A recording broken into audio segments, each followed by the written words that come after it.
అందరికీ నమస్కారం అండి. పవన్ కళ్యాణ్ గారిని అభిమానించాలంటే ఒక ప్రాంతం కాదు, ఒక భాష కాదు, ఒక కులం కాదు, ఒక మతం కాదు. ముఖ్యంగా అతన్ని అభిమానించాలంటే వయసుతోని కూడా పని లేదండి. చాలా మంది అంటా ఉంటారు, అరే పవన్ కళ్యాణ్కి యూత్ ఎక్కువరా అని. అంటే 18 సంవత్సరాల నుంచి ఒక 35-40 సంవత్సరాల మధ్యన కుర్ర వాళ్ళే పవన్ కళ్యాణ్ని ఎక్కువ అభిమానిస్తారని చెప్పి ఇంతకుముందు నేను చాలాసార్లు విన్నా. కానీ అదంతా కరెక్ట్ కాదేమో అన్నట్టుగా అనిపిస్తుంది. ఎందుకంటే పవన్ కళ్యాణ్ని అభిమానించాలంటే వయసుతోని పని లేదు. పుట్టిన తర్వాత మనకి కొద్దిగా జ్ఞాపక శక్తి వస్తే చాలు. చిన్నల నుంచి పెద్దల నుంచి అలాగే అవ్వాతాతల వరకు కూడా అతన్ని ప్రేమతోని ఆరాధిస్తారు, ప్రేమిస్తారు అన్నదానికి ఈ అవ్వే నిదర్శనం. ఎందుకంటే పిఠాపురంలో ఈ అవ్వ చేసిన పని చూస్తూ ఉంటే అవ్వ ఈ అవ్వ ఇంత పని చేసిందా అన్నట్టు కనిపిస్తూ ఉంటుంది. అది ఏం పని అనేది ఈ వీడియో చివరి వరకు చూస్తూ ఉంటే మీకు పూర్తిగా అర్థమయ్యేటట్టు చెప్పడానికి నేను ప్రయత్నిస్తాను. పిఠాపురంలో పవన్ కళ్యాణ్ గారు ఎప్పుడైతే ఆ నియోజకవర్గంలో నిలబడతారని చెప్పి ఆయన ఎప్పుడైతే ప్రకటించిండో ఆ అవ్వ ఏం మొక్కుందో తెలుసా అండి? పిఠాపురంలో అతను నిలబడి గెలిస్తే ఆమె నమ్ముకున్న దైవానికి మొక్కు చెల్లిస్తానని చెప్పేసి ఆమె మొక్కుందటండి. నాకు తెలియగలుగుతున్నా, ఎవరైనా మొక్కుకుంటే వాళ్ళ పిల్లలు మంచిగా ఉండాలని చెప్పి కోరుకుంటారు, లేకపోతే వాళ్ళ కుటుంబ సభ్యులు ఎవరైనా మంచిగా ఉండాలని చెప్పి కోరుకుంటారు, లేకుంటే వాళ్ళకి ఏమైనా అనారోగ్యం వస్తే ఆ అనారోగ్యం నుంచి నేను కోలుకోవాలని చెప్పి మొక్కుకుంటాం. అవునా కదా? యాక్చువల్గా మనం కూడా అంతే. మన పిల్లలకైనా లేకపోతే మనకైనా లేకపోతే మన పిల్లల చదువులకైనా మనం అభివృద్ధి కావాలని చెప్పి మొక్కుంటారు. కానీ ఎవ్వ ఏం చేసిందంటే పవన్ కళ్యాణ్ గారు గెలవాలి అని చెప్పి మొక్కుందారండి. అసలు పవన్ కళ్యాణ్ గారు గెలిస్తే మరి ఈమెకి లాభం ఏంటి? ఏ ఒక్క రూపాయి కూడా లాభం ఉండదు. పదవులు వచ్చేది పవన్ కళ్యాణ్ గారి. ఇప్పుడు ఈమెకి ఏమైనా వస్తాయా అంటే ఏమీ రాదు. ఎవ్వ ఎందుకు మొక్కుందంటే రాష్ట్రం మొత్తం సుభిక్షంగా ఉంటుంది పవన్ కళ్యాణ్ గారు గెలిస్తే. రాష్ట్ర ప్రజలు కోరుకుంటున్నారు, వాళ్ళ కోరిక మేరకు ఆమె నమ్ముకున్న దైవాన్ని వేడుకుంది. రాష్ట్ర ప్రజలు మేలు కావాలని చెప్పి కోరుకుంది ఎవ్వ. ఇందాక నేను చెప్పా, ఒక భాష కాదు, ఒక రాష్ట్రం కాదు, ఒక కులం కాదు, ఒక మతం కాదు, ప్రతి ఒక్కరు కూడా కోరుకునేది పవన్ కళ్యాణ్ గారు. అలాగే ప్రతి ఒక్కరి మేలు కూడా పవన్ కళ్యాణ్ గారు కోరుకుంటుంది.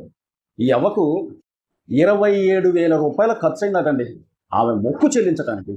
పవన్ కళ్యాణ్ గారు గెలవాలి, రాష్ట్రం మొత్తం కూడా సుభిక్షంగా ఉండాలి, రాష్ట్ర ప్రజలకు పవన్ కళ్యాణ్ గారు కావాలి, అలాగే పవన్ కళ్యాణ్ గారు కుటుంబం కూడా మంచిగా ఉండాలని చెప్పి కోరుకుని పెట్టారు.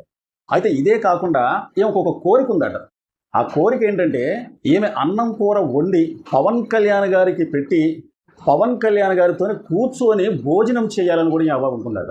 మరి ఈ రెండు కోరికలు తీరాలంటే పవన్ కళ్యాణ్ గారికి వెళ్ళేదట, పవన్ కళ్యాణ్ గారి దగ్గరికి వెళ్ళేదట. ఈమె వృద్ధురాలు, పెద్ద వాళ్ళే కొంతమంది నాయకుల దగ్గరికి వెళ్ళలేకపోతా ఉంటారు. మరి ఈమె కోరిక తీరేది అట్లా. పవన్ కళ్యాణ్కి ఈ సంగతి తెలిసిందటండి. తెలిసిన వెంటనే పవన్ కళ్యాణ్ చెలించిపోయి ఆమె దగ్గరికి వెళ్దామన్న ఉద్దేశంతో అనుకున్నాడు. కానీ పవన్ కళ్యాణ్ ఒకవేళ ఆమె దగ్గరికి వెళ్ళినట్లయితే పవన్ కళ్యాణ్ గారి అభిమానులు, జన సైనికులు, ఆ ఊరిలో ఉన్న గ్రామస్తులు కూడా కిక్కురిసిపోయిందనమాట. ఆ ఊరు మొత్తం కూడా ఈ వృద్ధురాలకి ఏమన్నా ఇబ్బంది అయిద్దేమో అన్న ఉద్దేశంతో పవన్ కళ్యాణ్ అతని దగ్గరికి ఆ అవ్వను పిలిపించుకొని ఆమెతోని మాట్లాడుతూ ఆమెతోని ముచ్చటిస్తూ ఆమె తీసుకొచ్చిన భోజనం కూడా ఇద్దరు కలిసి చేశారు. పవన్ కళ్యాణ్ గారు వడ్డిస్తూ ఇద్దరు భోజనం చేశారంటే ఆ అవ్వ కోరిక తీరిందంటే ఆ అవ్వ చాలా అదృష్టవంతురాలు. అంతేకాకుండా పవన్ కళ్యాణ్ గారు కూడా అదృష్టవంతురాలు. ఎందుకంటే ఇసంటి అదృష్టం అనేది ఏ నాయకుడికి వస్తుంది? చిన్న పిల్లల నుంచి, అంటే కొద్దిగా జ్ఞాపక శక్తి వచ్చిన కానుంచి కర్ర పట్టుకొని కళ్ళు సరిగా కనబడలేని అసంటి వృద్ధులు కూడా పవన్ కళ్యాణ్ గారిని ఇంతలా అభిమానిస్తున్నారంటే మరి పవన్ కళ్యాణ్ గారి అదృష్టం కాదా అది? ఎస్, ఈ అదృష్టం అనేది ఎవరికో ఉంటుందేమో. ఆ అవ్వని పిలిపించుకొని ఆ అవ్వతోని భోజనం చేస్తూ ప్రత్యేకంగా పవన్ కళ్యాణ్ గారే భోజనం వడ్డిస్తూ ఆ బామ్మ అలాగే పవన్ కళ్యాణ్ గారు ఇద్దరు కూడా కలిసి భోజనం చేశారంటే చాలా చూడముచ్చటగా అనిపించిందండి. ఎందుకంటే నాయకుడు అంటే ఇలా ఉండాలి. ఓట్ల కోసం, ఓట్లతో పాటు వచ్చే సీట్ల కోసం కొంతమంది నాయకులు జిమ్మికులు చేస్తూ ఉంటారు. కానీ పవన్ కళ్యాణ్ది జిమ్మికులు చేసే మనస్తత్వం కాదు. అలాగే పవన్ కళ్యాణ్ గారిది జిమ్మికులు చేసే రాజకీయం కాదు. ఆయన రాజకీయంలోకి రాకముందు అంతే, రాజకీయాల్లోకి వచ్చినాక కూడా అంతేనండి. ఈ సందర్భంగా మీకు నేను ఒకటి గుర్తు చేయాలనుకుంటున్నాను. పవన్ కళ్యాణ్ గారు సినిమాలో ఒక స్టార్గా ఎలిగేటప్పుడు, అంటే అప్పటికి ఇప్పటికీ స్టారే కానీ, అంటే సినిమాలలో ఎక్కువ బిజీగా ఉండి రాజకీయాల్లోకి అతను అప్పటికి రాలేదు, ఒక పార్టీ పెట్టలేదు, రాజకీయాల్లో కూడా రాలేదు. ఆ టైంలో కూడా పవన్ కళ్యాణ్ గారి దగ్గరికి ఒక అనాథాశ్రమం నుంచి ఒక ఆవిడ వచ్చిందండి. పవన్ కళ్యాణ్ గారిని కలవాలి, పవన్ కళ్యాణ్ గారితో ఆమె సమస్య చెప్పుకోవాలి, పవన్ కళ్యాణ్ గారితో మాట్లాడాలి, ఎట్లయినా నా బాధ చెప్పుకోవాలని చెప్పి పవన్ కళ్యాణ్ గారి దగ్గరికి బయలుదేరింది. పవన్ కళ్యాణ్ గారి దగ్గర బయలుదేరిన తర్వాత ఈ సంగతి తెలుసుకున్న పవన్ కళ్యాణ్ గారు లోనకి పిలిపించుకొని అతనే స్వయంగా కాఫీ పెట్టి ఆమెకిచ్చి, ఆమెతో పాటు పవన్ కళ్యాణ్ గారు కూడా తాగి ఆమె సమస్య తెలుసుకొని కొన్ని లక్షల రూపాయలు సాయం చేసిందండి. అంటే చాలా మందికి ఈ సంగతి తెలిసే ఉంటుంది, కొంతమంది తెలియకపోవచ్చు. కాబట్టే నేను మళ్ళీ చెప్పాలనుకుంటున్నాను. ఎందుకంటే నేను ఇంతకుముందు ఒక వీడియో చూశాను. పవన్ కళ్యాణ్ రాజకీయం చేస్తున్నాడు, పవన్ కళ్యాణ్ జనాల్ని ఆకట్టుకోవటానికి కొంత డబ్బు అనేది అతను సాయం చేసి ఓట్లు సంపాదించుకోవటానికి పవన్ కళ్యాణ్ చేస్తున్నాడు అని చెప్పి ఒక వీడియో నేను చూశాను. కాబట్టి ఈ సంగతి చెప్పాల్సి వస్తుంది. మరి పవన్ కళ్యాణ్కి అప్పుడు ఒక పార్టీ అంటూ ఏమీ లేదు, ఏ పార్టీ కూడా అతను పెట్టలే. ఓన్లీ అతను నమ్ముకుంది, అతని వృత్తి, అతను కష్టపడేది సినిమా మాత్రమే. మరి అప్పుడు అతనికి ఏం అవసరం పడేది? అప్పుడేమన్నా పార్టీ ఉందా? అట్లాగే అతను ఒక ఎలక్షన్లో ఏమైనా నిలబడుతుందా? ఓట్ల కోసం ఫీట్లు ఏమైనా చేసినట్ట? అదేం కాదు. మన ఈ మధ్యకాలంలో చాలాసార్లు చూశారు పవన్ కళ్యాణ్ గారు ఎన్ని దాన ధర్మాలు చేస్తామనేది. ఒకేసారి పవన్ కళ్యాణ్ గారి గురించి, అతను చేసిన దాన ధర్మాల గురించి నేను చెప్పినట్లయితే ఎన్ని రోజులు చెప్పినా కానీ పవన్ కళ్యాణ్ గారి గురించి చాలా తక్కువే అనిపిస్తుంది అన్నమాట. పవన్ కళ్యాణ్ అంటే ప్రేమ, అనురాగం, ఆప్యాయత. ఎవరి మీదన్నా అతను ప్రేమ చూపించాలంటే అది అంతుబట్టని ప్రేమ అన్నమాట. ఉదాహరణకు పవన్ కళ్యాణ్ గారు ఏ రాజకీయ పార్టీలోకి రాకముందు, ఏ రాజకీయ పార్టీ పెట్టకముందు అతను ఎవరి మధ్యలో ఉండేవాళ్ళంటే ఎక్కువ శాతం సినిమాలు ఏమైనా ఉంటే సినిమాలు వెళ్ళి సైలెంట్ చేసుకునేవాడు, ఇంటికి వచ్చేసేవాడు. సినిమాలు లేనప్పుడు అతని జీవితం మొత్తం కూడా ఆవులు కాస్తూ, గేదెలు కాస్తూ, వాటి ఆలనా పాలన చూస్తూ, అతని ఇంటి ఆవరణలోనే వాటిని కాస్తూ, వాటి ఆలనా పాలన చూస్తూ అతని టైం మొత్తం కూడా అక్కడే గడిచిపోయేది. మరి నోరు లేని జంతువులతోనే ఆ విధంగా అంత ప్రేమానురాగాలు చూపించిన పవన్ కళ్యాణ్ గారు మరి మనుషుల పైన ఎంత ప్రేమ చూపిస్తూ ఉంటాడు, ఎన్ని దాన ధర్మాలు చేస్తుండడు. నేను చెప్పాలంటే చాలా ఉన్నాయి, ఎన్నో ఉన్నాయి. పవన్ కళ్యాణ్ గారి గురించి చెప్పాలంటే వాళ్ళపై ప్రేమ, వీళ్ళపై ప్రేమ అని ఏం కాదు.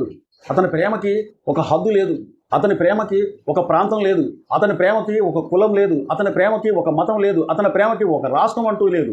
ఆ బామ్మని పిలిపించుకొని ఆమె తీసుకొచ్చిన భోజనం చేస్తూ ఆమెకు మళ్ళీ ఒక సీర, ఆమె ఉదయం పోనేలా ఒక సీర ఆమెకి ఇచ్చి ఒక 50,000 రూపాయలు చెక్కు రాసించి, అంతేకాకుండా ఆ సీరలో మళ్ళీ ఇంకొక 50,000 రూపాయలు పెట్టి ఆమెతో మాట్లాడి, ఆమెతో కలిసి భోజనం చేసి, అమ్మ నీకు ఏమన్నా కావాలంటే మళ్ళీరా, నాకు ఒక మాట చెప్పు, నీకు ఎటువంటి సాయం చేయడానికైనా నేను ఎప్పుడూ నీ ముందుంటా అనంటే ఆ తల్లి ఎంత ఆనందపడతో తెలుసండి.